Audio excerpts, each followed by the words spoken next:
Living on the water is the only life we know. Yo, ho, ho, ho. It's time for the Boaty Show. Hey, everybody. Stephanie, why are you laughing? Because you just said, I can't believe this is real. This seems really unreal. Sitting on my back porch with you with this recording thing, playing original intro music to our podcast. Like, what the? Should we click mics? You like to click mics. Yeah. All right. That's what clicking mics sounds like, everybody. Hey, welcome to the Boaty Show. We're so happy that you are listening to this. Welcome. It's, what day is it? I think it's Sunday. No, it's Saturday. It is Saturday. Stephanie and I are together in Philadelphia. Here we are. It's beautiful. Beautiful city life for me. Right? You're a country mouse. Yes. And you're in the city. This is more like inner ring, highly dense suburbs. Yeah, right now at this moment, but we've been moving around a little bit and going some different places and seeing some buildings. And yesterday was very city-ish. Yeah. Well, yesterday, where'd we go? We went to Chop where you work. Yep. Okay. Yeah, we went to my office, which is waterfront, which sounds fancy. Really, it is only waterfront because there was this bombed out old factory and a Quonset hut beer distributor and a dirt parking lot next to some railroad tracks. And that was cheap land that Chop was able to acquire, my employer Chop was able to acquire and build a research building where I work. And it's pretty cool because like we have a view of the Schuylkill River, both upriver, downriver, and a view of the skyline at the same time, and a view across the river at hospitals and universities and colleges and whatnot. And CHOP is Children's Hospital of Philadelphia. Correct. For those who don't know, and you do informatics there. Yes. Everybody knows what that is. Everybody knows what that is. Yeah. And we were there yesterday talking about how we are going to do great things for great nonprofits together somehow. That's true. Yeah. Yeah. And we were very high up in a very glassy building, and it was very urban for me. I was having an urban experience. Your country mouse took us was in like super duper architecture-y, glassy, modern space, looking at skylines and universities and whatnot. I liked it a lot. Okay, cool. Yeah. And yes, Rivery. The river was attractive. We were far away from it. Yeah. We were, meaning height-wise, like we were very high up looking down on it, which was cool. I like that view because there's some boat traffic that goes up and down. There are Coast Guard boats that'll patrol. There has been some marine construction for a while because there's a riverside trail that's being built. The Schuylkill River Development Corporation is on a decades-long program of actually redeveloping the waterfront along the Schuylkill River and doing a lot of, it's not even rail-to-trail conversion because the rail lines that are next to the river are still active. They are buying up easements next to the rail lines and they are building trail. Where they can't put a trail along the bank, they end up putting a boardwalk out over the river. And there's a really cool project happening right now that I can see from my building where they're actually constructing a cable-stayed suspension span to connect two lengths of boardwalk where they're bypassing an fuel oil terminal. It looks like a fuel oil terminal maybe for the power plant that's next to it. Okay. Yeah, we saw that. Yeah, we did see that. I'm very excited about this bridge. I've been watching it go up for about a year and a half, and it's gonna mean there's more watery places for me to go for a walk when I need to get up from my desk. That's good. Yeah. In my brain right now, I'm remembering you because every now and then you tell me about like the things that you do that are very active and sort of energetic. Did you like paddleboard to work one time or something? Twice. Did I make that up? No, you didn't. I did it twice. That's ridiculous. Why? Why is it ridiculous? How long did it take you? You take your boat to work. That's ridiculous. How long did it take you? That wasn't really the point. Tell me. I can't imagine. There was a bunch of process involved because it wasn't like 2 days. No. I also didn't go all the way from my front door, outside of which is concrete. So I went to the river with an inflatable paddleboard. The first time I did it, I inflated the paddleboard at the river. I put it in the river. I paddled down the river, took it out. I carried it around the dam that I have to go around, which is right next to the Philadelphia Art Museum. I put it back in the river. I paddled to my office. I took it out. I deflated it, and I took the deflated paddleboard to my office, and I realized that was just too much. That was unsustainable.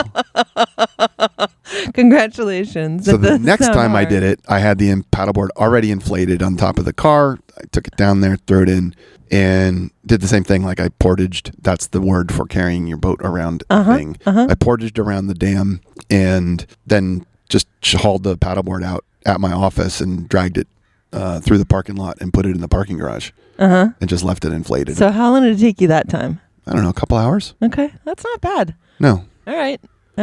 Yeah. I just had this memory. It was a while ago, a couple years ago. Yeah. Yeah, I have this memory of that. And then when I drove into work with you yesterday, now thinking about it, I can't imagine how that's possible, but you did it. Yeah, So it's possible to do really anything. I believe you. I do.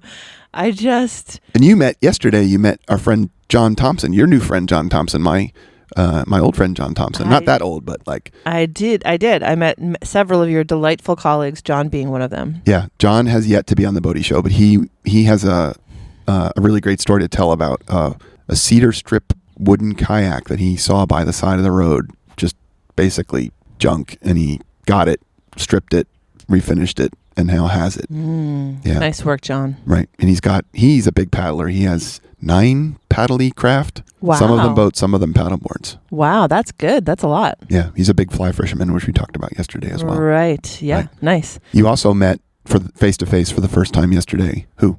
Amy? No. Hi, I'm Sarah.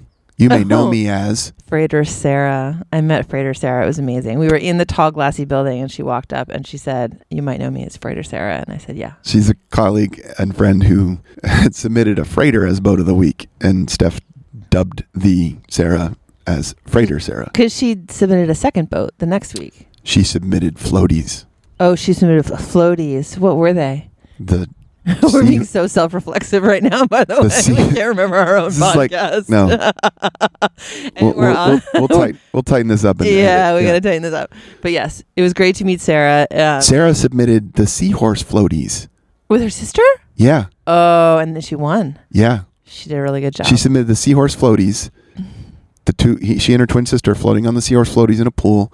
And she also submitted the picture of SpongeBob with SpongeBob. That's right. Now it's all coming back to me. Yes, that was great. It was great to meet all those folks. But then the second half of the day was also really fun. Why? Because I went with you to your crew practice for young high school girls. Yep. And we went again on the Schuylkill Correct. River. Yes. Mm-hmm. And we saw the boats that make no wake. We didn't take one because I don't know. I think you feel like they're too fancy or something. And then we went and then we did whatever it is you do with them, which I take it is coaching. You were coaching them, right? You were yelling at them a lot. I was speaking in an intense way through a megaphone. You were speaking in an intense way through a megaphone. I was like, I was just really riding along. I was very, I was just experiencing everything in the moment. Yeah, I was coaching them. Mm-hmm. You're correct. Okay. You did pick up what I was putting down with that. Okay, good. That makes sense. I know that you are a coach. I know that they called you coach. So all these things make sense. You're quite the skeptic. No, I don't mean it in that way. I just mean that everything was new to me. So I was there wasn't a lot of context. I was putting the context together as we were kind of rolling along. Okay. Yeah. So there were all these people, and many of them were coaches. Most of them were young ladies. Rowers. And very large. Rowers. Yep. Rowers at crew something. Rowers. Yep. And then there were very, very long boats everywhere. Yeah. Very long. Yeah. Very skinny. The 8-person boat, the 8-rower boat is about 60 feet. Very long. I mean, that's like 2 houseboats. That's crazy. Yeah. Your unit of measurement is houseboat. Unit of measurement is houseboat. Yes, exactly. That is 1/8 of a houseboat. Yeah. It was a really different and interesting experience for me. Yeah. That's cool. I loved having you there. You were wide-eyed and oh my God, what is this? And then you were having a hard time keeping it to yourself at one point when I was coaching. You were like, but yes, do that. And you were filling in the blank for me. I was saying something and you'd finish my sentence. Do you remember doing that? Kind of. I remember wanting to do that a couple of times. Do you remember what did I say? I don't remember it because I was... Was that when the girl was outside of the boat? Or was it more earlier when the girl was starting? Earlier. Okay. Yeah, we were working with one of the kids and we were working with her on how to actually apply power effectively. Yeah. And I was readjusting the sequence of muscles that she uses to apply power because rowing, the typical exhortation for rowing is pull hard, pull hard, pull. But it's actually a pushing sport because you're on a sliding seat and you push your legs. Yeah. I just have so many things to say about that from a boaty perspective. The boats are so weird, so unlike any other boat in the world, right? They're just so strange. And then there's like all these people doing things at the same time, and it's something very caterpillary about it. Just like all these different legs doing the right thing at the right time. 16 legs. Really interesting 16 dynamic legs, 8 when oars. you think about it from like a boat perspective.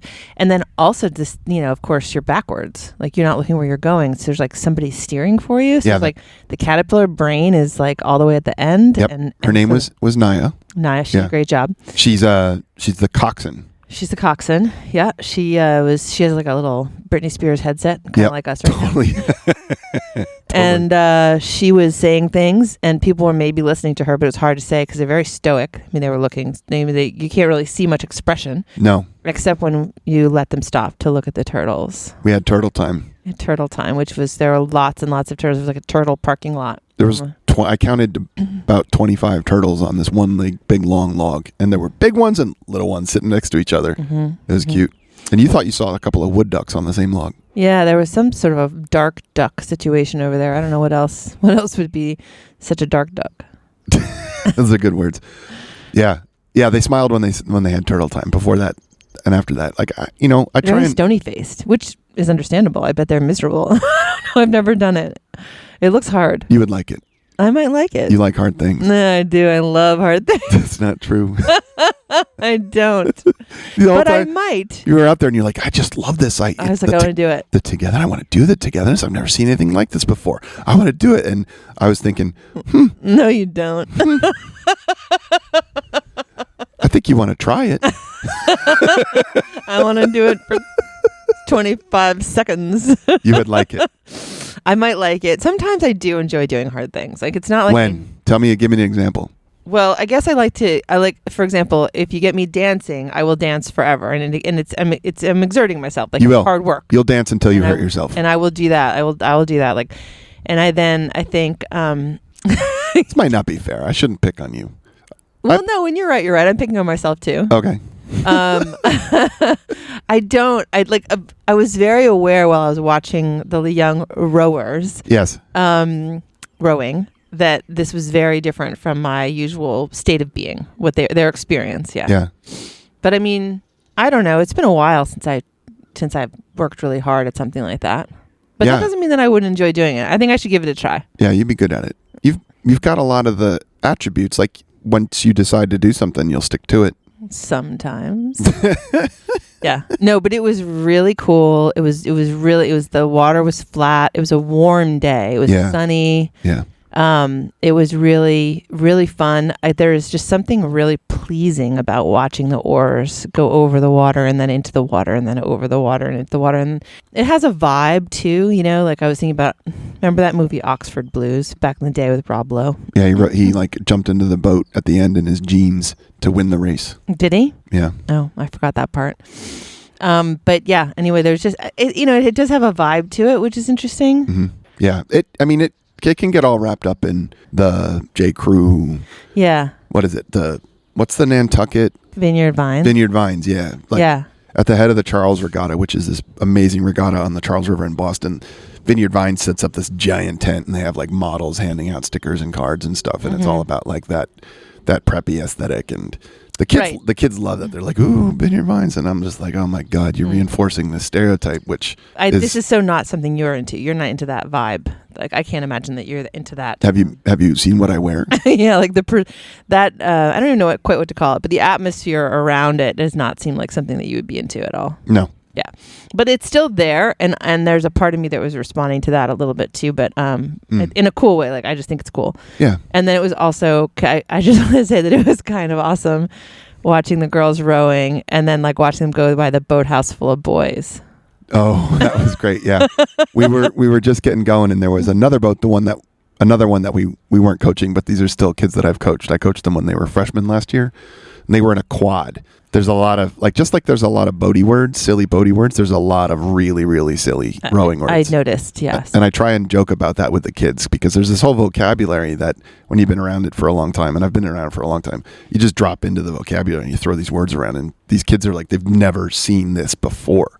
There's no like little league rowing. So they all come to it as novices when they're freshmen in high school. Oh, I see. That's interesting point. Yeah. Yeah, and unless they've got some kind of family history with it, there's no context for them. And so, like the coxswain, and the 8, the 4, the quad, and pretty much everything else you said yesterday, I had no idea what you were talking about. The double, the pair, the rigger. Whole entire time, what? And I have no idea what those words meant. But the quad was rowing. We were on our warm up, and there was a boathouse. It's a boathouse for another high school in the area, and the boys' team was up on this balcony. And tell us what you saw. I mean, it was like whatever. It was just funny. It was just like they're just girls and boys being girls and boys. They were, yeah.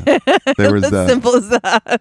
I think if they had been in the same room together, they would have like ignored each other. But because they were that distance away, there was some waving. There was like definitely some waving and smiling, and it was funny. Yeah. But I don't think any snaps were exchanged, but that could have happened. How do you do that from far away? I don't know. They figured this out. They do. Okay. They're like, I figured out who he is and I got his snap. I'm like, what? How? What? There's a lot of... We'll put that on a list of things we don't know. Yeah. And what you said about like how it has its own vocabulary. I mean, that's true for everything, right? Right. Including teenagers, Yeah. the things that we don't know and stuff. Yeah. So it's just whatever the lexicon is that goes along with whatever it is you're doing. Probably podcasting has a lexicon too that we don't know about yet. But we're learning. Maybe there's some actual podcasters listening that's like, dude, you didn't talk. Yeah, Making exactly. Yeah. Exactly. So that's just sort of is the way it is. But it was a great day. Thanks for bringing me along. It was You're very boaty. Yeah, I love sharing it. I love sharing it with people. It's not something that I get to do very often because I'll say, oh, you want to come out and practice? Well, like, what does that mean? Well, you show up at this thing, you get in a boat and go with me. Yeah. Oh, that sounds weird. I mean, I got to drive the boat a couple times. That was good. Yeah. Like, for a moment here and there. Yeah. So that was fun. Yeah. You know what? One of my favorite things to do, and this is something that our program does that not a lot of others do, is when there's a kid who has to sit out for some reason. Like we had a girl in the boat with us yesterday. She was back in the boat today. Yesterday, because of the lineups and this, that, and the other thing, she wasn't able to actually row. So she rowed along with us. Often, the kid like, hey, you drive the boat. Like these kids have never been in a boat, and I'm like, you drive a car? No. All right. Well, you're going to learn to drive a boat. Make it easier to drive a car. Yeah. And they're like, how do I do it? So teaching these kids Good. to drive the boat Look is at fun. You're taking back the boat Yeah. on the Schuylkill. Yeah. There are kids that like it. There are kids that are afraid of it at first, but I've never met a kid who didn't like it Yeah. after they got over being afraid of it. Yeah, of course. Yeah. That's mostly Delightful. why I coach. It's The like way these- you drive the boat is terrifying during crew practice, by the way. It looked like you're going to run over the tiny little, whatever it's called, boat. Yeah. Like, you're The like 8? right up on it, Yeah. driving onto it.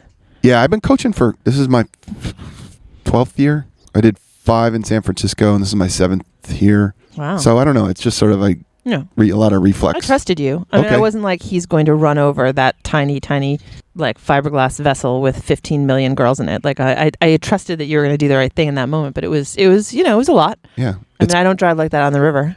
Well, You wouldn't. you wouldn't. Like You you wouldn't wouldn't. have reason to. Right? Yeah. But part of it was that you knew that boat was going to continue to go forward, because if it didn't, then we would have run them over. Yeah. But you knew that they would keep going. I did Yeah. not, because I don't know anything. But About rowing. yes. You know lots of things Oh, about yeah, other yeah. things. I just don't know anything about what was happening yesterday. Yeah. Yeah. It's carbon fiber, and there were 9 girls in it. Same thing. That's what I said. That's what I said. All right.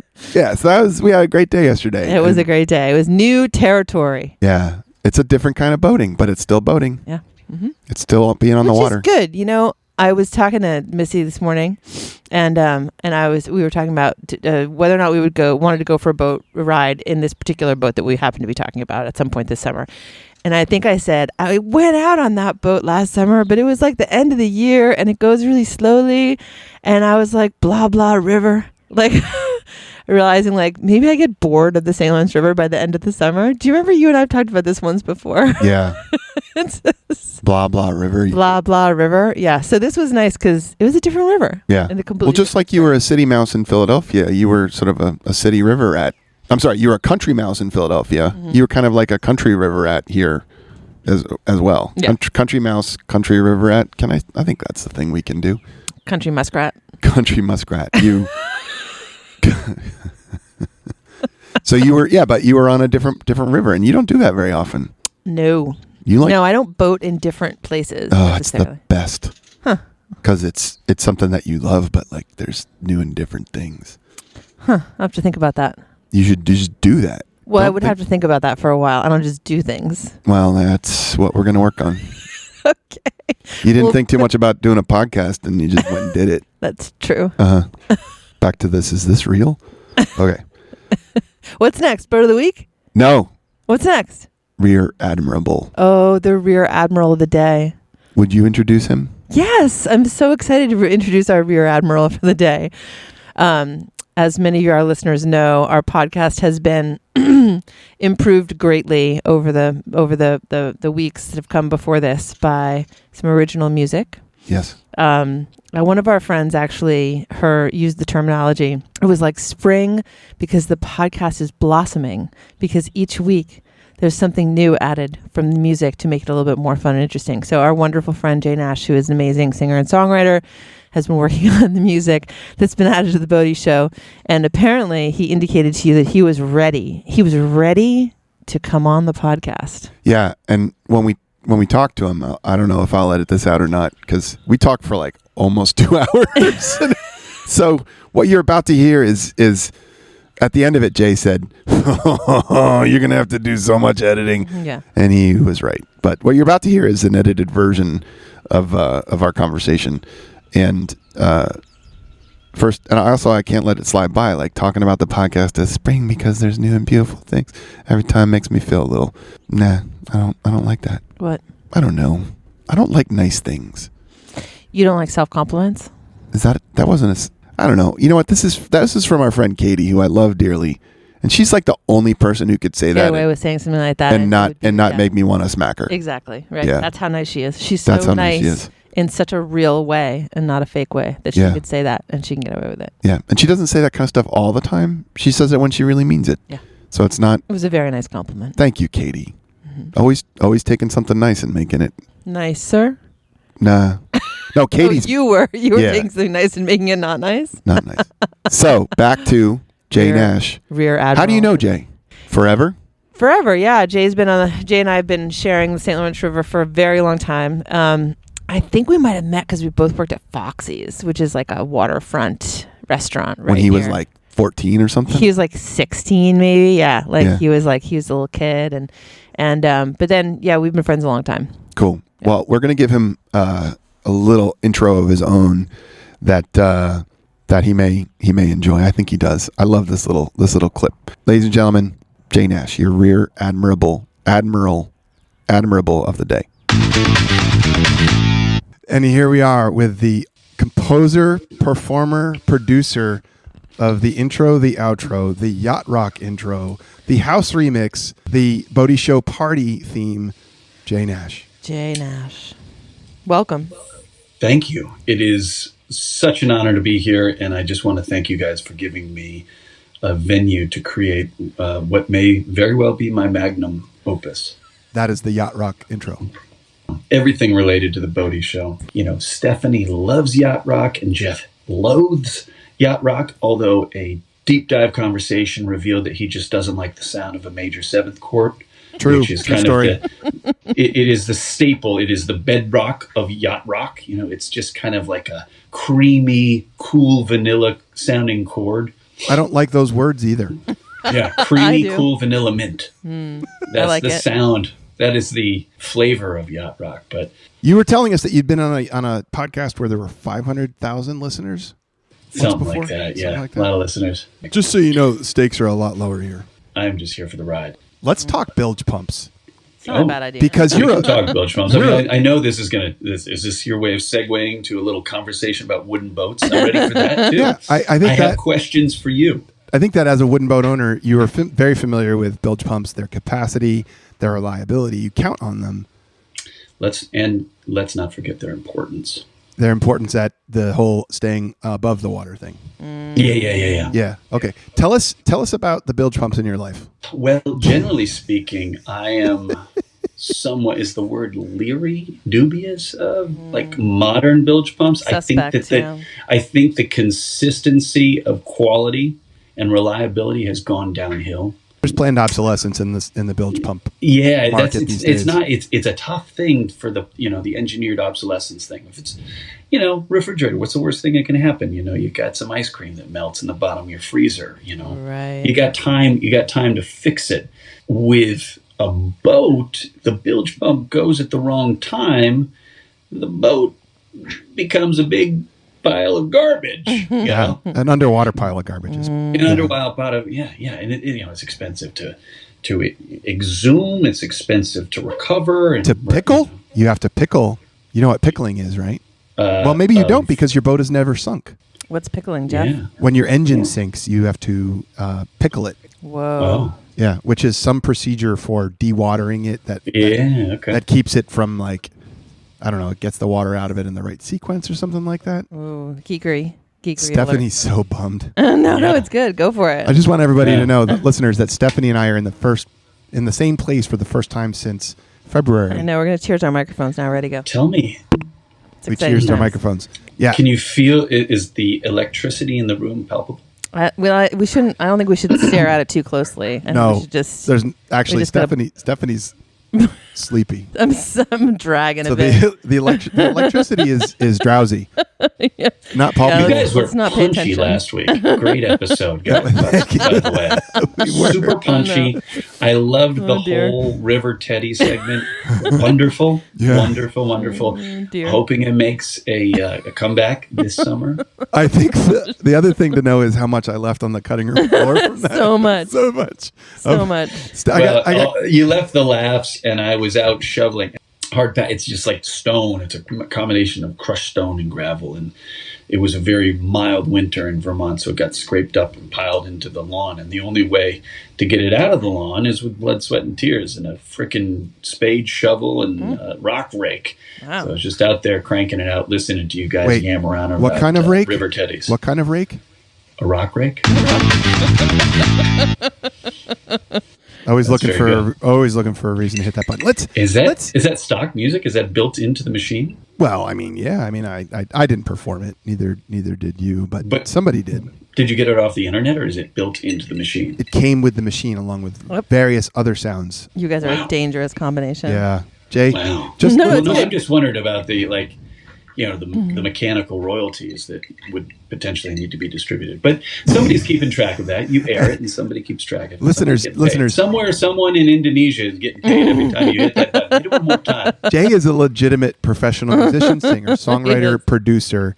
He's joining us from his home studio. He has multiple amps. There's a drum kit, a guitar. There's cool, and the whole setup included picking a microphone and adjusting the reverb and all of that good stuff. So we turned the reverb off. I do think the setup's important here, right? This is you gave a little background on Jay, who he is, what he's doing. We usually have people introduce themselves and say where they are. Do you want to say where you are, Jay? I'm here in Heartland, Vermont, where I've lived for the last 13 years. Well, would you like to also do a little more introducing of yourself by telling us about your favorite boat? It's probably in my DNA that I'm a sort of a boaty person. My family goes back 7 generations up there on the St. Lawrence River and the Clayton. I grew up in and around boats, fixing boats, trying to keep boats afloat. Learning how to be a professional musician by boat. Well, I do think we need to talk about wooden boats at some point. I had a feeling this was going to come up. You guys have a prejudice against wooden boats. Do we? Is that true? Prejudice is a strong word. Also, I feel like I have not expressed an opinion about wooden boats. Have I? I want to bring up a point that I think is kind of critical here because, Jeff, I know you like to fix things. Yes. I think that was your problem with the Whaler. You couldn't fix it, but you can fix any wooden boat. That's the thing. That is the beauty of a wooden boat is that part's screwed up. You can just take it off and put a new piece of wood. You speak of all of these things as if they're optional. I was going to say you speak of all these things as if you've done them all yourself. Both are true. Tell us more why you think that we have this prejudice. What have you picked up on that took you to prejudice? In 10 weeks, there's been very little mention of any wooden hauled boat in the boat of the week. There's been one wooden boat entry. It was a new build hacker Hackercraft. Oh, yeah, from Patrick. Yep. Yeah, which is a high maintenance thing. But so I was starting to say that my first job was playing music in bars, and I played at the pub on Wellesley Island, and I played down in Alex Bay at Skiff's, and I played at Foxy's. Skiff's and the pub became my regular job, and 4 nights a week at in between my sophomore and junior, and then junior and senior years of college, I took my parents' 21-foot Lyman from their house across the foot of Round Island, 11 miles down the river to Alexandria Bay. I'd take it down there, Thursday, Friday, Saturday, Sunday nights. I can't even believe, 1, that they let me do this, 2, that I thought it was a good idea to do, and 3, that I survived, doing this like hundreds of times. So I'd go down there and I'd play to a bunch of drunk GIs and, summer people and island people. Skiff's pretty much every weekend night was just packed with people getting as drunk as possible. And my job was to keep them entertained and kind of like gradually ratchet up the energy so that the arc of the evening crested around 1:45 with everybody singing along and not punching each other in the face. That's a lot of responsibility. It was a huge, and I was underage, and they never even asked me how old I was. Why am I not surprised? Yeah. I got the gig from Mike Malloy, who was another river legend, my predecessor of sorts, and he's like, hey, I'm retiring because my girl says, if I keep doing this, she's going to leave me. Do you want the gig? And I said, yeah, I want the gig. And I just showed up, and then I started playing the gig, and they'd give me a pile of cash every night, and people would give me tips. And the bartender, this guy Randy, would just keep the B-52 shots and the Bass Hills and the nectar of the gods to keep my somehow I would keep my singing for 4 hours a night. Wait, I have to step back a minute. It sounds like this was analogous to the Dread Pirate Roberts from The Princess Bride. Do you remember the story where the Dread Pirate Roberts, there have been many Dread Pirate Roberts, and the one in The Princess Bride, it was handed to him when the former Dread Pirate Roberts retired. And that's what happened at Skiff's with the music gig. It was handed to you. Yeah, it was exactly. It was handed to me. Like I had gone down there. We used to go down and watch Mike Malloy play. He was great. He was just a solo acoustic guitar guy, and I think he was probably he was probably my age now. He was probably in his late 40s, early 50s, and he would play like James Taylor and Dave Mason and Grateful Dead and Van Morrison, and he did it all really well. It was just always... It was clear that he wasn't a rock star necessarily, but he was great. Like it was always a good time to go down and see Mike Malloy at Skiff's. Do you think you picked up on the pattern of crowd work that allowed you to bring it home at 1:45 with no fist fights from him? Yeah, to some extent. There were definitely songs that I was like, oh, that's a song I haven't heard. I was a kid. I was 18 years old, and I grew up outside of Syracuse, New York. I had what I think you might call a relatively sheltered existence. My parents had a great record collection, but certainly, yeah, like just keeping it going, keeping the chatter to a minimum. You can't engage them too much. But it was all about having this repertoire of songs to like just keep the energy flowing in the right direction. What were some of the big closers, the sing-along songs? Oh, what were they? It would be like Amy by Pure Prairie League and Country Roads, more like Into the Mystic and Brown Eyed Girl. Sweet Caroline. No, I might have done that a couple times, but that wasn't like, it wasn't really well suited to my voice. I didn't love the songs, but like, I think I did it from time to time. And you know what I did? No, it was a big one for me was Rosalita. I figured out how to do Rosalita by Bruce Springsteen, solo acoustic, like compelling. It probably wasn't compelling, but by the time I played it, that I thought it was good, and everyone in the audience was so drunk that they also thought it was good. It worked out pretty great. Like it was just a real ride for me. It was really a lot of fun. But anyway, so I did this in this 21-foot Lyman, and then I'd be there, like the music would finish at 2, and ultimately I'd have a drink with a bartender and maybe hang out with some friends, and then bring them down to the boat, and they'd come back from Alexandria Bay, the trip upriver. And that 21-foot Lyman made that trip hundreds of times. And the last time that it had been like any work had been done on it, my parents bought it, I think, for $3,000 in, I think, 1989. They did some work on it. And then the summer that I was 20, we did a bunch of work on the top side. But like, that was it, like occasionally, it got like spark plugs or a new impeller or, new points or something like that. But like that boat ran it was a workhorse, and I was relentless. And I was, again, I was 18, 19 years old. I was an idiot. I had no idea really. I mean, I had some idea how to take care of it, but I wasn't babying it by any means. And you drove it hard. Did you drive it hard? Like, would you, plow through like, wakes and all of those things that would horrify you now? I remember coming back from Alex Bay one time with another one of our friends, Rafferty Kellogg.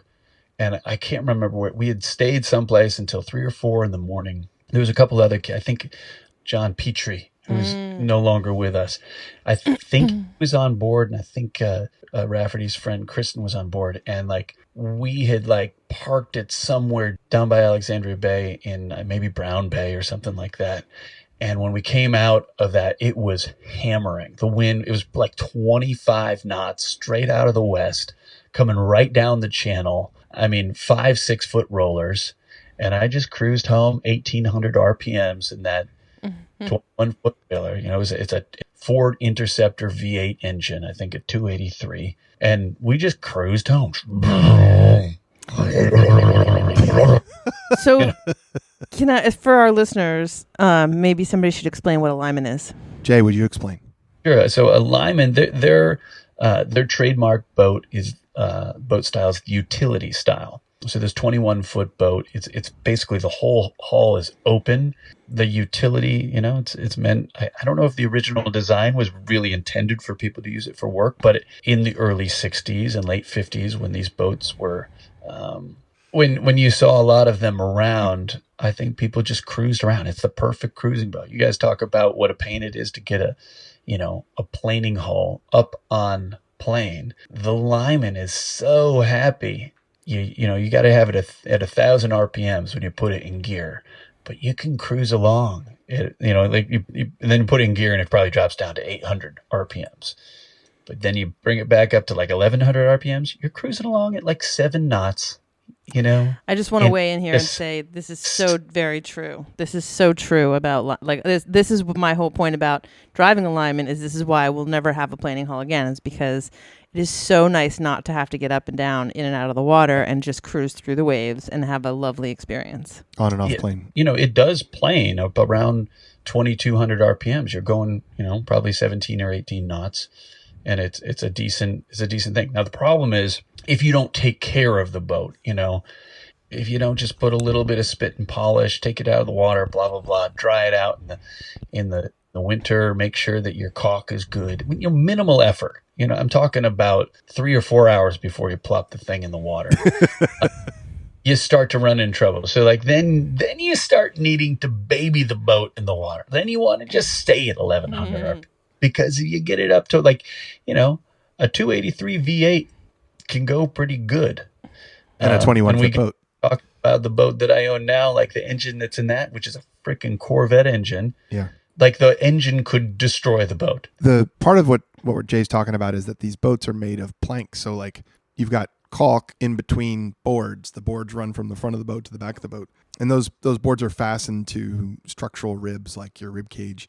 And then oak ribs. Is the Lyman you're talking about right now, which it doesn't even have a name. It's just the Lyman, right? Yeah, it never got a name. Is that solid mahogany planking or is it the plywood? The hull is made out of marine plywood. Okay, yep. So it's marine plywood, oak ribs, and then you've got a keel, and the stem are made of, I would think, oak or maybe some hardwood. Like it's just a big, and then you've got 2 stringers that run parallel to the keel that are also big hunks of wood. But then the top is usually solid mahogany. And the issue is when you get going fast, those planks could flex and let water in. Well, they do flex, and water does come in, and that's okay because you've got a good, dependable bilge pump. Full circle. But the thing that freaks people out is the water is coming in. Like I think people who are not familiar with wooden boats, They have a hard time with the fact that water is always just kind of Yeah, it is. There's There's an acceptance piece there, right? I mean, because we think of boats as being their main job is to keep the water out. yeah. And I'm in the boat, so I'm dry. I'm going to stay that way. It's not going to change. It's a static situation. It's a dynamic situation. Right. You were talking about more of this equilibrium concept where the water's going to come in. It's just your job to get it out faster than it's coming in. That's all. And that's where the bilge pump comes in, that's a hot topic. I mean, the bilge pump is... Tell us why. It is a hot topic. Yeah. Well, I mean... because there's so many problems. I mean, they cause a lot of problems, right? Bilge pumps do? They do. They kill your batteries. Oh. So there's bilge pumps, and then there's rain, and then there's batteries, and it's this whole vicious cycle situation. And then now I have a boat that doesn't need a bilge pump, which is really great. But we'll get to that later. So what I've encountered over the last 30 years of wooden boats is generally, what's the word? It's a symbiotic relationship between the bilge pump, the alternator, the engine, your running habits. I mean, it's all kind of okay. The only time it becomes a problem is if you have a leak that really, if the water coming in is overwhelming the bilge pump, that's a sign. It's a sign from the universe that you need to give the boat a little love and just figure out where the water is coming in. But you also have a boathouse. So those people who don't have a boathouse have the issue of how long is the boat going to hang out there without, and how much rain is going to end up in the boat, and therefore, you know what I mean? That's a piece of the puzzle for people. If you're storing a boat outside of a boathouse, any boat, I would argue, outside of a boathouse, you probably got to consider either keeping the water off it with some sort of solid bimini top or hooking up a battery charger, right? Yeah. Agreed. I like the symbiotic relationship between the alternator, which generates electricity from the engine, and the bilge pump and the battery. The water coming in. So if you run your boat regularly, then the alternator charges the battery regularly, which means the bilge pump has some juice. And if you don't run the boat too hard, then you're not like, and you don't run it too hard, which means you're not like beating up the boards and maybe creating a situation where more water comes in. Yeah. I think it's with wooden or fiberglass, whatever. If you beat the crap out of a boat, eventually you're going to have issues. You can do it when the boat's relatively new, but like. So you said a minute ago that you have another wooden boat. So this is like, now we're getting down to it. Tell us about. This is not my first wooden boat. My first wooden boat's one that my buddy CJ and I made a mistake of buying when we were 18. I remember that one. Oh, what was that? We went to the antique boat show and we saw this cool little 16-foot runabout with a inboard 4-cylinder and a V drive, like single cockpit, hot boat. I'll send you a picture. Hot boat. Mm-hmm. I remember this. Good idea. Good ideas all day. He owns it now.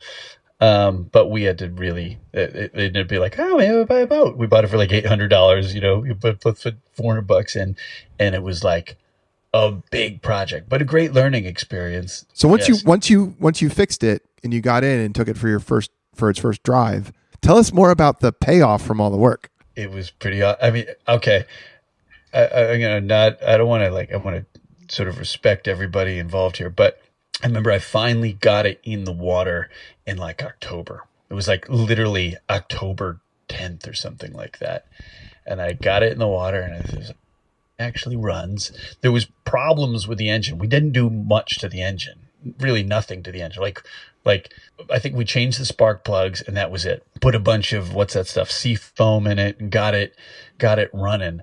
And it would like run pretty good for a minute, and then it would start like blowing a bunch of exhaust out, a bunch of steam. So like, I wonder if there was like a crack, bad gas block. Or it could have been. It could have just always been bad gas. I had emptied the tank. I had siphoned all the gas and done the whole thing. But our friend Waz, who has the boat now, says it's going to run and like it will be fine. He's redoing the engine. So I got the boat in the water. It ran. I could get it up on plane for a minute, and it was a sweet little thing. I was like, wow, this is such a cool machine. And then, quickly realized like, okay, it doesn't want to stay in play. That engine is not happy at that speed, but it would still kind of go pretty good. And I took it across the channel to the home of the girl that I was courting, and I took her for a cruise. I'm not gonna. I don't want to sell anyone out here. Went for a little cruise in the moonlight around a small island, and it really.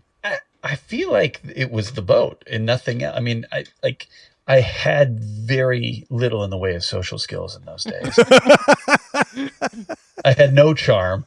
So like the only thing that was going to get me into a horizontal situation was going to be some external factor. And I have to believe it was the 1957 Shepherd ski beat. Oh, that is a beautiful story. That's a beautiful story. Congratulations. All the best stories end horizontal. Yeah. That's amazing. I'm partial to wooden boats because I feel like it is possible that I would be like a 47-year-old virgin. Yeah. Oh my God. So, I mean, I think you could give yourself a little bit of credit, but not too much. You don't understand, Jeffany. Jeffany. I knew you then. Don't forget. Yeah. I'm sure Stephanie can attest. Like, I was pretty clueless. You didn't have that. You didn't have that much game. No, I had no game. You might have had no game. No, less than zero game. But you were enthusiastic and Very, yeah. I've always been enthusiastic, and that might be still the thing. It might be not like the game; it might just be like pure. yeah, you were. Yeah. You had a wooden boat and some enthusiasm and some Oh, West system and Maybe a bilge pump. a bilge pump. Good work, bilge pump. That's right. Keep coming back around to that. So you move on from the 1957 what? Shepherd. It's a Canadian boat manufacturer. Yeah. Shepherd Ski. You move on from that and we've talked about your Lyman, the Lyman that goes by the name Lyman. But let's talk about the piece de resistance, the family jewel. Okay, so my mother's father, Bud Rose, spent a lot of time on Bluff Island. They built. Did Bud have game? I have to believe that he did. It appeared that way. Although I didn't meet him in his younger years, though he was like, an all-star football player at Clarkson and a pilot in the Air Force. So He had game. But I didn't witness as a man in his 70s, he had all the game. Okay. He had all the cool shit. He had like a lot of shiny black German luxury vehicles and a shiny black 27-foot Chris Craft sea skiff that was one of a kind that I had never seen anything else like, and I've never seen anything like since. Now I have both the the honor and the burden of vessel. So this was his boat. It was the apple of his eye. I remember his second wife screaming at him one time because boat, all you care about is this goddamn boat. She was having a full-on meltdown because he was so fixed on the boat. If you can imagine this, a sea skiff is like a Lyman, is a utility. It's marine plywood plank lap strake construction with a big open hull. It's an inboard engine, so the engine's in the middle of the boat, and you've got a big couch basically across the back. In the case of the Bluffer, we've got two director's chairs facing towards the aft of the boat that are directly behind the pilot and co-pilot seats. So you can comfortably put 10 people. I mean, there were times where I put 14 people and went for, an 8-hour cruise in this boat. But I realized that this is shortening the lifespan of the boat by doing this. You're just putting a lot of stress on the structure. But it's like the ultimate cruiser for me. This boat, like you can fit all your closest friends. You cruise around at a speed where it's just about like, look at this beautiful place and just shooting the shit about whatever. The thing about the Bluffer, this 27-foot boat, it's got, I think it was shipped with a 283 V8, similar to like Ford Interceptor, or maybe it was a Chevy, I'm not sure, but around 1982, which was 20 or so years into the boat's life, my grandfather thought, you know what? This thing needs a Corvette engine. Let's put a 454 in it. A 454 big block. 454 big block, 350 horsepower. So that's what he did. There's stories of this boat towing 9 water skiers. Now we're talking. I've seen Super 8 video of my grandfather blowing donuts in front of Bluff Island in it. And honestly, as late as 2017, I took my daughter and my niece tubing behind it around Watch Island, and we were going, 30, 35 knots through chop, Wow. unbeknownst to me at that point. So that 2017 is kind of a critical year. That was the year, I guess I got to rewind again. So my grandfather loved this boat. In his later years, my father, who is his son-in-law, his daughter's husband, put a good deal of effort and interest into the boat. And so when he passed away, his wife said, Eric, you should have this. Like, you cared more about this than anyone else, and it's not worth it to me to sell it. And so my dad took over and enjoyed it with my mom and her sister and her brother and brothers and sisters-in-laws. And we love that boat, like they grew up with it. We grew up with it. It's a special thing. So in 2017, my dad took pretty good care of it. And they kept track of, my mom and dad kept track of every penny they spent on it from when it was bequeathed to them in 1993 to when they turned it over to me in 2017. Like, we spent $60,000 on this boat. And I'm like, that seems like a pretty good deal. In their mind, no, that's a terrible deal. But they did a really good job taking it. Like, they had it professionally restored and refurbished, the top side, all the bright work, mostly aesthetic work once. And then my dad did a bunch of work on it, on his own, and kept it looking, I think really good. So when it was handed over to me in 2017, I was like, well, okay. And I'm not sure I can afford this, but okay, give me insurance and the taxes, and none of these things are free. Okay. But it seemed like it was in good working order. But when we took it out of the water, I had it pulled down at Boathouse Marine. James Latier put it up on jacks, lots of jack stands, but he's like, it looks like it's kind of sagging over the jack stands. And I'm like, well, you need to bring them in under the stringers. We're poking around, and I'm just like, let's look around. And so I wanted to take inventory of what we were working with. So you started poking. We were talking about this lap straight construction. Marine plywood is held together with screws, and then the screws are then plugged with little wood plugs, so you don't see the screw head, and then you put paint and stuff over that. So I'm like, I just want to take a look. So I go under there with a knife, pop out one of the plugs, grab a screwdriver, and I'm just going to turn the screw just to make sure it's still purchasing, the rib. And it turns. I'm like, that's not great. I poke another one. It also turns. Poke another one. Okay, that one's good. Okay, so I know they can be good. And then I'm just like, you know what? I think I just need to go through, pull every screw. I need to do this, because I'm totally OCD. I need to pull every screw, and then I need to just check the ribs and know that it's okay. And so I start poking around, and what I find is that the stem, which is a block of solid wood, curved wood that connects the keel up to the bow, that curved section, that's like the backbone of the boat that hits the water as it's slicing through, is completely rotten.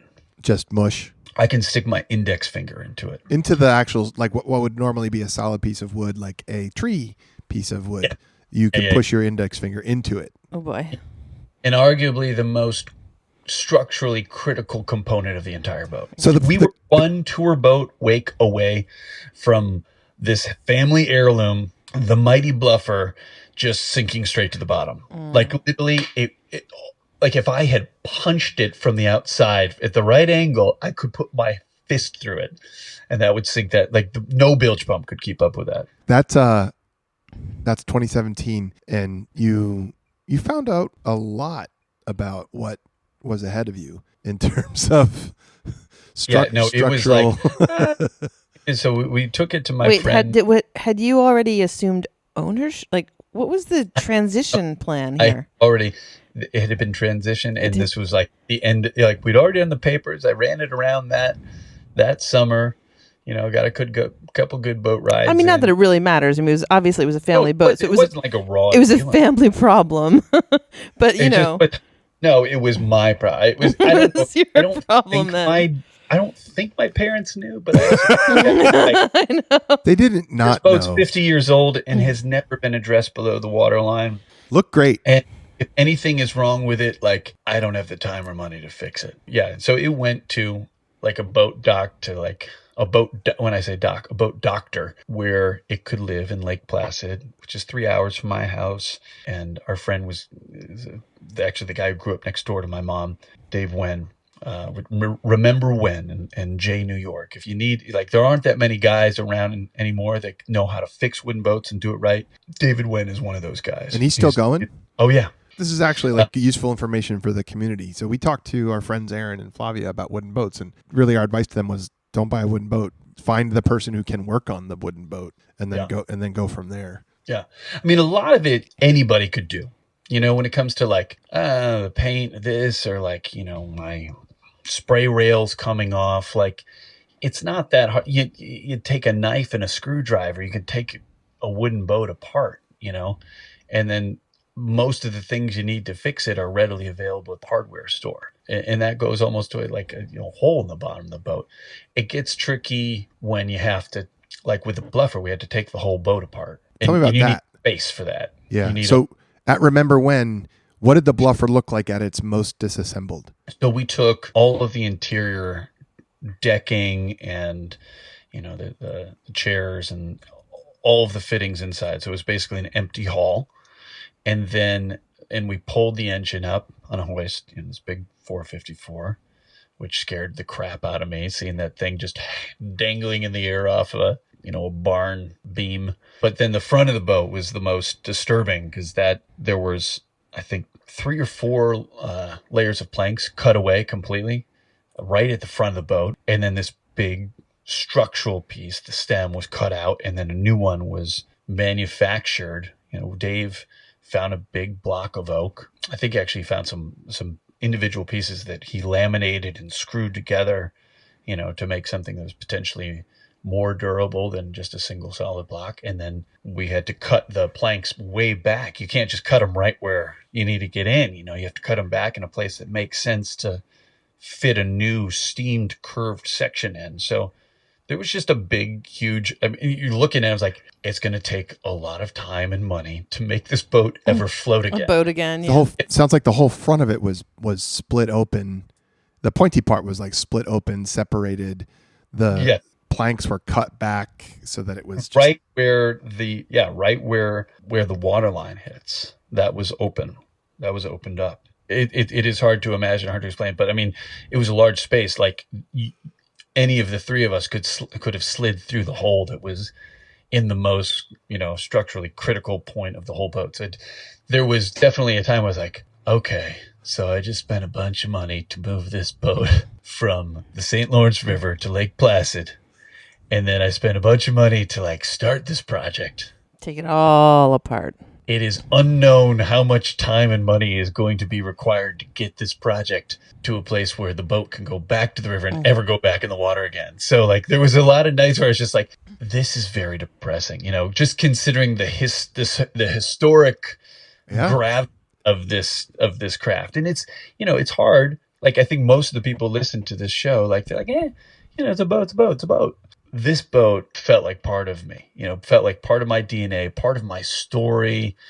As much as I am generally not attached to things and stuff, I go through skis and bikes and guitar strings and even guitars, which you have this intimate interaction with. That you have to trade them out and replace them. That boat, I mean, I remember waking up from my first boat nap. One of my first conscious memories was in that boat, like waking up from a nap. Thanksgiving weekend, my parents went out to Bluff Island, and I slept in the bow of the boat as they worked their way out there. And I remember coming out and being like, are we there? Yeah. Like literally one of the first memories. And then like going to like being a goofy little kid to coming of age to like all kinds of like romances, heartbreaks, everything in between. When I got married, we drove away in that boat. I will say that what you describe about this, waking up from a nap as a 3-year-old and having your earliest conscious memory and milestone after milestone and family experience after family experience, you're talking about something that sounds a lot more like a home, like the home sweet home than you are just a regular old boat, right? Like that, it starts to take on that same kind of meaning to people. I'm more attached to that boat than I ever have been to any home Like house. Yeah. house. Like you're like when my parents sold the house I grew up in, I didn't really think much of it. It's like, okay. Right. But yeah, so I feel like that it's good. We've come off the rails. No, I don't think so at all. I think that's an important part of boating. The whole every once in a while, yeah, you gotta do the work. You gotta maintain your shit. I mean, whatever it is, like you gotta maintain what you're working with, or else, at some point the bill becomes due. Yeah. And unfortunately, I was the guy left holding I was the last guy at the table with music stuff. Bill finally showed up, right? when the bilge pump finally stopped running, there it was. But you did get it back together. It did go back together. It did go back together. I spent a lot of time, like it took, ended up taking like 7 years because I needed to do a lot of the stuff myself because there's just some stuff I felt like I needed to have eyes on. And there was some stuff that like I couldn't afford to pay somebody $75 an hour to sand and paint and do detail work. But it's like kind of grueling work. You're on a roller underneath a big boat with like nasty chemicals and sawdust going all over the place. But we got it done. That's the point. The point is we got it done. It was an uphill climb. It was it felt like a big job. And then when the thing finally went in the water, it was more gratifying than I really expected it to be. I had an emotional reaction to it that I didn't really make sense. Like the only other times I felt that is like birth of children, marriage, like maybe like rich, but like it was like, why am I like, it just felt like I'd climbed a big hill and the thing got in the water and it didn't leak too much and it runs really good. You guys joined us for one of the first rides in it. We went around Grindstone on a beautiful glassy evening and it was like, 100% worth it. Mm-hmm. That was an epic cruise. I was really grateful to be on that cruise. I think that you're describing the sort of happy ending of climbing the hill, doing the repair work, sucking up the financial burden, the time away from your work, your family, and all of that, and then getting it back in the water and having those first cruises. Like that's a pretty satisfying cycle of experience to go through, work resulting in that kind of being able to recapture what you felt to be the essence of this thing, which is a place to share experiences with people. I think that's part of why we get so sentimental and nostalgic about boats is that, your house is a place where you can, it can be a place where you share lots of wonderful experiences with your family. But it's also like, you come and go from work, you sleep, there's ups, there's downs, all that. But like generally speaking, when you're out boating with your friends and family, it's almost entirely upside, right? It's almost entirely. It's like pure joy. Yeah. Right. And so the boat itself becomes there's this very, very strong association between that boat and the shape of it, the smell of it, the way it sounds and feels, and all of those incredible experiences and happy memories. And that's really powerful stuff. Yeah, it's a vessel. It's a carrier of all that, all that good juju energy. Yeah. And I'll say that people experience this with cars too. Like, so somebody has a car that they had amazing memories in with friends and lovers, and the car becomes sort of more than just steel and leather and metal, and that same kind of attachment to a thing, which is really the thing is like you said, a vessel for all those shared experiences. That's pretty cool. I think it's also, we were out on a tangent, right? The metaphysical derivation of why being on a boat is good. Well, and it's like, there's enough of that Steph and I do this Boaty show, where we want to talk about boats, but it's really talking about all these experiences that we have with the boat. I want to see it go like so deep and be like, we're just trying to get our finger on the why. I think the why of boating was on our initial list. It is on our list. It's on our initial list, because but again, there's a good question, right? Because it is a lot of effort, and it's not just one answer. I feel like a lot of people hear like, oh, it's a show about boating. Like that is like a common joke in the music world. Like anytime you get a check, you look at it and be like, all right, guys, let's go buy a new boat. Like it's like we're fixing to get rich, get us a new boat.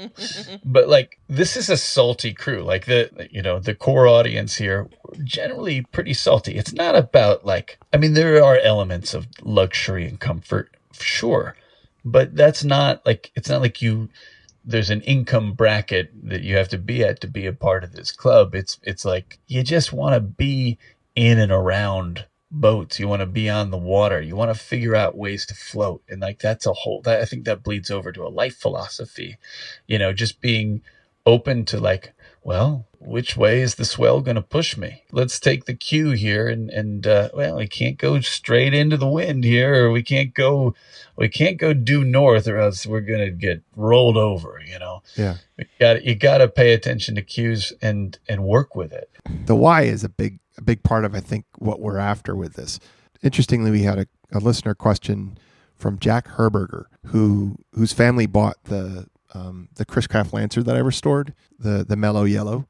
Jack loves the mellow yellow. And he texted me and said, you guys talk a lot about the boats, but like, when are you going to talk about boating and the why of boating? Not just like the boat is cool, but like what it is about boating. So we've talked about different styles of boating. We talked about like our ridiculous Oxford Island experience of like going 1,000,000 miles an hour to build jacks and back. That's really interesting. Right? There's one style, right? That has not been my style since I was 8. and then there's like, and then there's the Will Ramsire version, which, when you're right, you're right. You should maybe just slow down and have a nice time, which we had to learn. We had to learn that from Will, right? Yeah.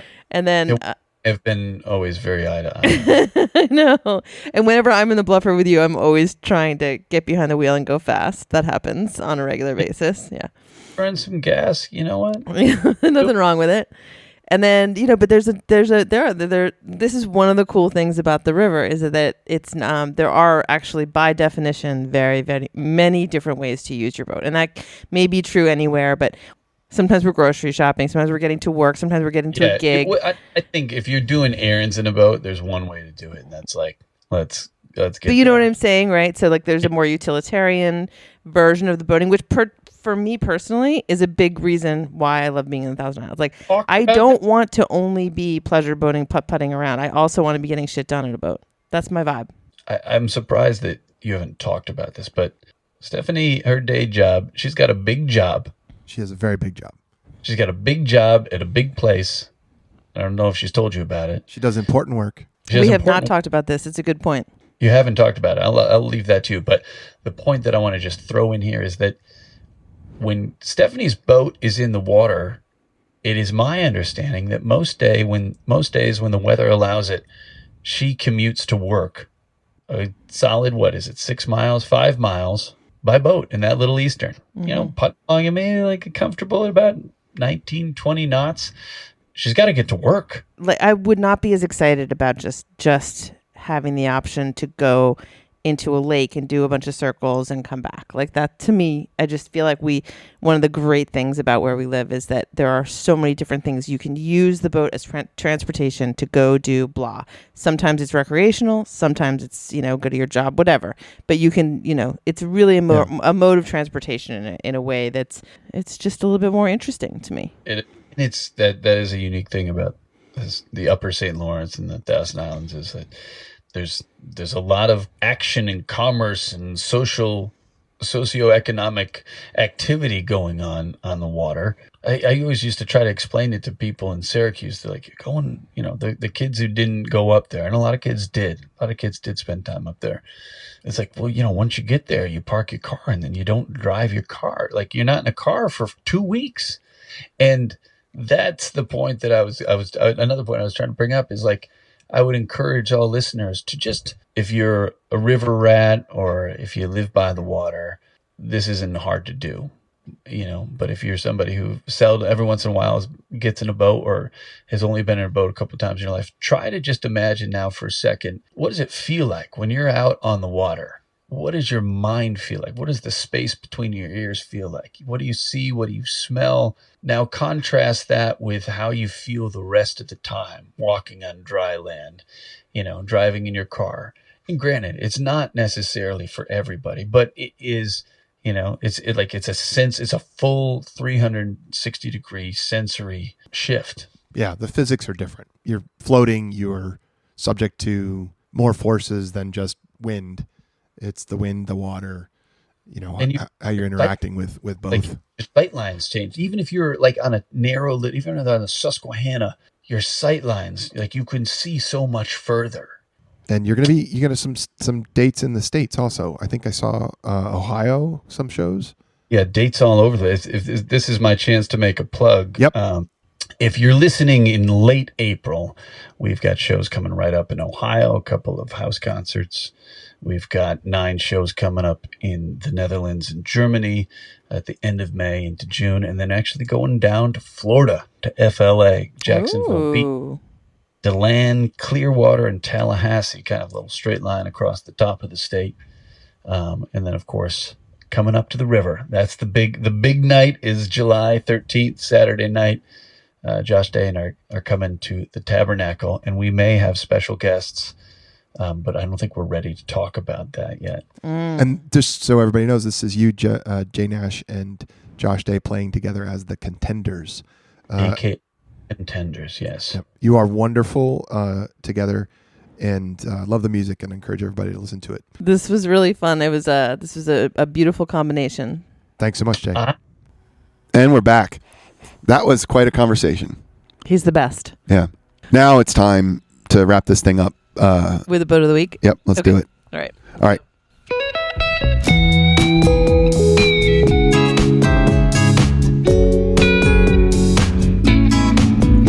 It's the boat of the week, stable and sleek. Check out that vessel, baby, isn't she sweet? It's the boat of the week, the boat of the week. Ooh, how I love me, the boat of the week. Da da da da da. Hey, yeah, let's check out the boat of the week.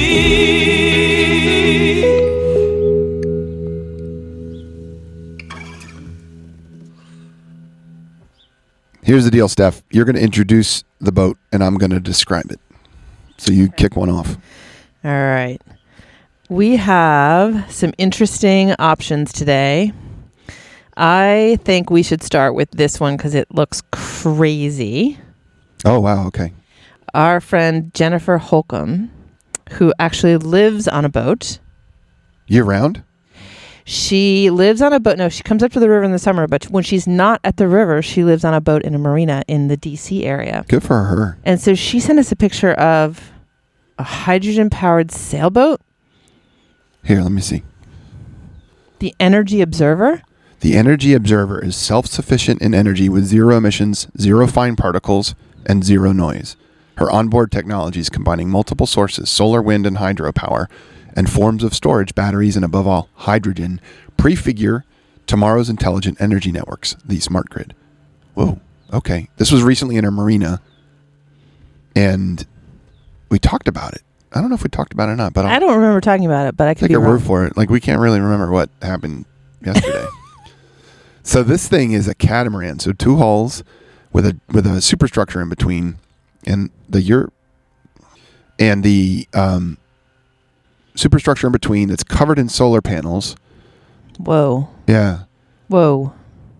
And then there are 2 very, very modern wind power generating, like, mechanical sails that stick up. So What? yeah, so those are effectively airplane wings, and that's how these things work. A fixed sail like that is an airplane wing, and they can be directed very specifically into the wind and generate lift. And so every sail is effectively a wing. It generates lift, but because it's straight up and down, it generates the lift sideways. That lift tries to actually push the boat in the opposite direction, but because the boat has a big fin called a keel down below, that lift pushes against the keel instead of sliding the boat sideways, and then the boat goes forward instead. Whoa. So those are airplane wings for all intents and purposes, and they've got flaps and like that you can adjust the chord of the wing. So that's like the chord is like the fancy word for like its profile, like how curvy the top part is and how curvy the bottom part is, and change how much lift you're generating depending on what the airflow is doing over it and all kinds of stuff. So that's pretty sweet. I don't even know what to say about that. It's It doesn't even look like a boat. No, it's a cool looking catamaran though. I think it's got actually really pretty lines on the catamaran hull. Yeah, you're not wrong. It's got a sweep up toward the bow and a sort of a sweep down No toward the tumble stern. home though. No tumble home. I got to work on that. It's definitely really cool. Very interesting. Okay, next. What have we here? Christy McCletchy sent us look at this sweet little trawler. A little cutie called Shanty. Shanty. That's a nice name. Mm-hmm. It's a tugboat. Is it? You tell me. What is it? That's a fishing boat. Is it a fishing boat? Yeah. Even better. Ooh, it's really nice. So it has it's a sort of a fishing trawler design. It's got a raised deck up front.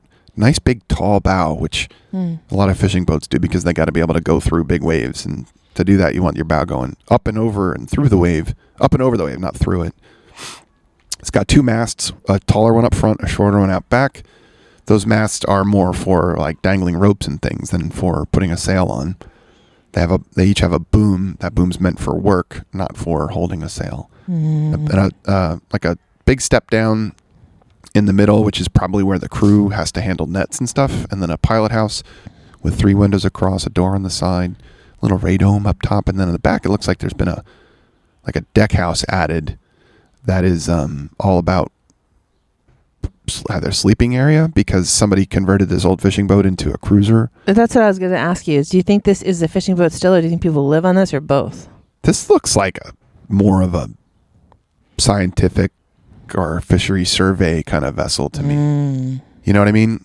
Like it could be somebody's like straight up fishing boat, but the way that aft house is built, I would imagine a fishing boat would have more open working space on the deck. I don't see any nets. No. I like this boat a lot. Yeah, me too. Okay. There's a skylight up front and a little like a little dog house, which is what you call the sort of a pop-up structure over the stairs that go down below. I've never heard that word before either. That's right behind that forward mast. Yeah. Next is... This is a submission from Brad Thompson, I believe. Yes, Brad. 22 Weber's Cove / Coombs Cove, down east, and it's for sale. I always like when they're actually for sale. Every boat is for sale. Right, I know, but this one's like really for sale. Although that seems a tad pricey to me, doesn't it? It's a lot of money for that. Okay, so this is a 22-foot boat. I guess it's down east. It's an outboard. I like this boat a lot. We should put a pic. This is a delightful little. Look at that. It's adorable. What do you like about it? I just think it looks really cute, and I like the hull style. I like how simple it is. It's all white, nice lines, but just I don't know. So it's a down east hull, and Steph is currently sweet on down east. Everything down east. It's true. But there's something special about this. What that I think you're responding to. What is it? I have no idea. You tell me. I think you're really responding to the kind of like phone booth, pilot house center enclosure thing, which normally a boat like this would probably have a center console, which is like we've talked about before. So you bolt the steering wheel and the throttle on it, and you stand behind it. You can walk around it, center console. I like the look of a hardtop. Yeah, you always want to have shade, even though you think you don't, you always do. Yeah, but you also want to be able to get out of there at night, which is my problem with hardtops, is that if I'm driving at night, I don't want to be inside. No. And so that's my thing. It's one of those tight balance issues. That's why your Seaway is so sweet, because you have a windshield, a wraparound windshield, you've got a canvas bimini that snaps to that, but there's a hatch of canvas that you can open up so you can stand and drive. Exactly. Yes. It's like if we were doing, which we're not, if we were doing what could my boat do better right now, like that segment, I wouldn't have to say that I have to make the decision between being behind a windshield or not being behind one, because luckily my boat can do both. Yeah. Yeah. This is a cool boat. It's listed for $110,000. It's a new build. Is it? Boat is built using all composites, 3/4 inch Kusa, which is a type of composite plywood. So instead of actual plywood, it's a bunch of fibers that are squished together that are all synthetic. The 3/4 inch Kusa deck sits on fiberglass beams, which sit on solid fiberglass stringers. Wow, that's bomb proof. Like the wash whales combings are 3/4 inch Kusa, and the house is 3/4 inch Nitacor. That's a really light but strong, kind of like honeycomb material. Transom is 3 inch by 5/8 Kusa. Jeez.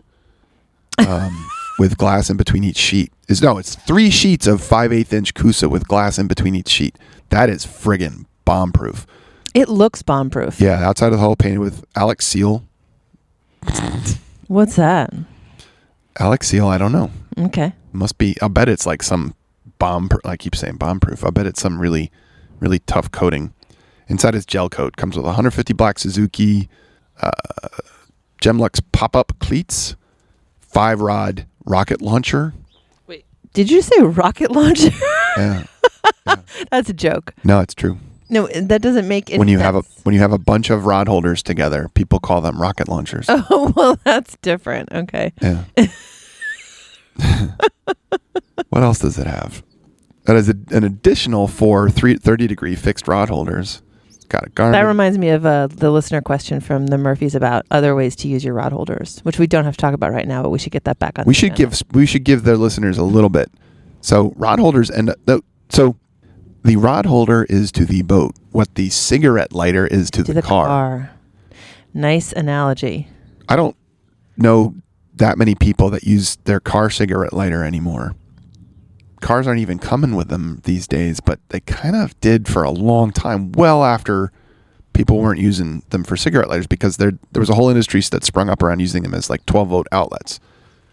Rod holder is the same deal. It's not an outlet. You're not plugging electrical stuff in it, but you plug like what into it? I don't know, like stuff you can put in your rod. I got to tell you, I don't know. I mean, I really have never used a rod holder for anything. Well, wait, I've seen. You're giving me the eye roll. Giving you the don't blonde like thing. Look again. No, I don't use rod holders for anything. The only thing I've seen is somebody has a bumper that you can put in that's attached to a wooden thing that goes into a rod holder, and I like that. Yeah, you can use it as a bumper holder. Bumper holder. Yeah, that's the only thing I've really ever seen anyone do. You can put a handrail in it. Okay, I believe you. There are grills that will mount in your rod holder. Did not know that, but I believe you. Mm-hmm. Lights. Oh, wait. Now I'm remembering on the back of the houseboat, there's a bunch of rod holders, and there are some other things in there. Like what? Maybe a net. Yep. Maybe a thing that what's the thing? The long thing that you use when you're docking, sort of, if you're that person? A boat hook. A boat hook? Yep. Maybe a boat hook. Yeah. I don't even know why we have a boat hook, but there is one. Yeah. You don't need a boat hook until you do. So that is the Weber's Cove. It has a lot of rod holders, so you could put all sorts of accessories in them if you wanted. Do they, if you went to West You could festoon this thing. You could festoon the rocket launcher? Yeah. Those are good words. Oh, God. Do you think there's a section at West Marine of stuff that fits in rod holders? Yeah. Now I want to go. I might go on the way home. I kind of want to invent really odd things that you put in your rod holders. Well, or just different. Not so much odd. I mean, oh, right? Yeah, different. Okay, you could go with odd. That's fine. But, it's maybe there's a world of possibility there. I mean, just imagine. That was 3 boats. Yeah, 3 boats. That's good. That's what we're done. All right. Now we just have to make a decision. That's the hard part. Yeah. I mean, I don't know how you compare the bomb-proof rocket launcher situation. The Weber's Cove, the 22 Weber's Cove. To the shanty fishing boat, relatively small sized commercial fishing boat that looks like it's been converted into either somebody's liveaboard or an office or perhaps a fisheries survey vessel of some sort.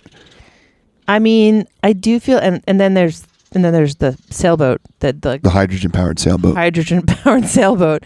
It's how far could you go in that?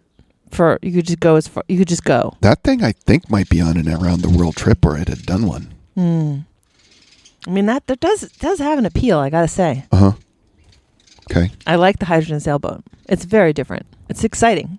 It is exciting. It has sails that look like airplane wings. Airplane wings. And it's covered in solar panels. Mm-hmm. Where would you lay out on that? Oh, that's a really good question. Does it matter? Can you lay on the solar panels? I mean, I would. Okay, great. Then that's fine. I mean, I don't know if how fast do you think it goes? Fast?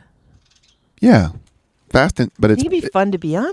Yeah, I think it is. It would be. I think it'd be really a comfortable ride. It's very, very long, and the catamaran hulls are super narrow, so they've got a lot of waterline length. So that thing I'm sure it slips through the water very quickly with minimal power.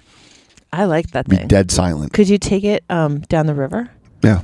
You could, because it probably has the keel. It draws a lot of water too, right? That's no wider than a freighter, so you could get through all the locks on the river. Are you talking like down the river and out Yeah. to the ocean? Yeah. Well, I mean, just doing down the river, but yeah. Yeah.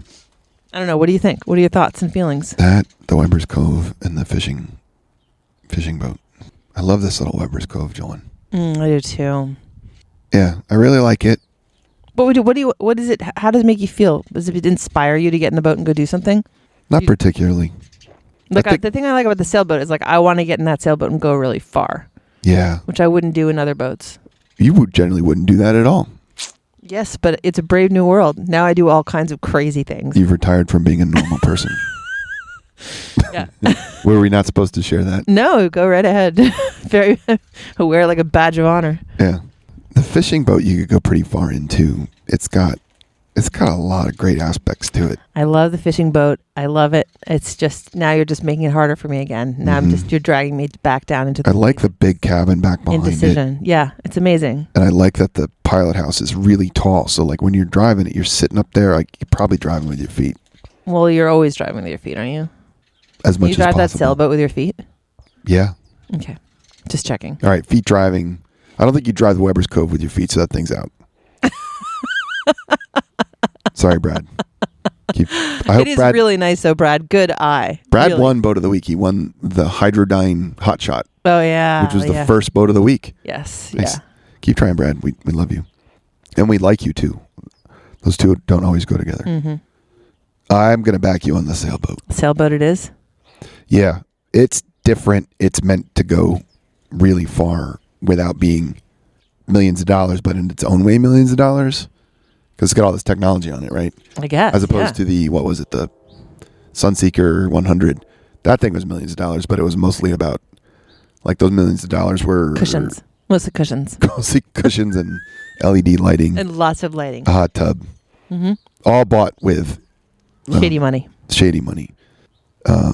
This one is... Which now the sailboat's triggering a little bit of the like greenwashing thing. Well, I mean, don't think of it so much like someone's trying to impress anybody. It's like it's a totally different way of doing things, right?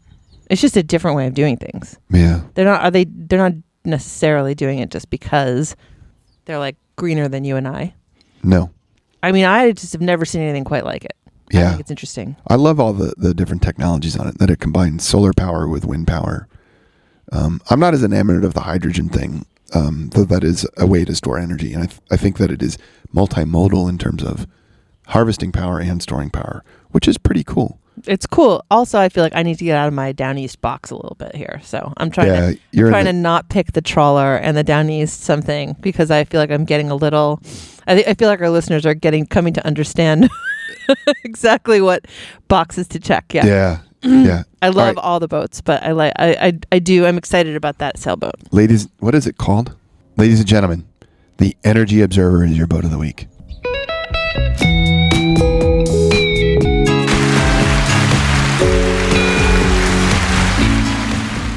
There it is. Very nice. Yet another Boaty show. Hey, everybody. Thank you so much for listening. Yeah, it was fun. We're in person doing this live. Well, not live, but doing this together, as opposed to over a tiny screen. Yeah. This was fun. We had a great weekend.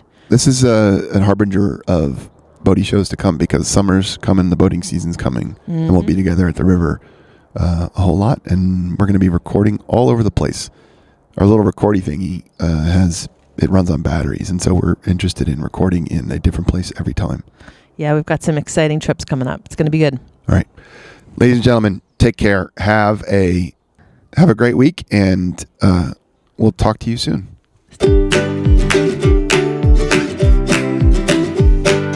Yo ho ho, that's it for the Boaty show. Pack the cooler, grab the lines, let's go, go, go.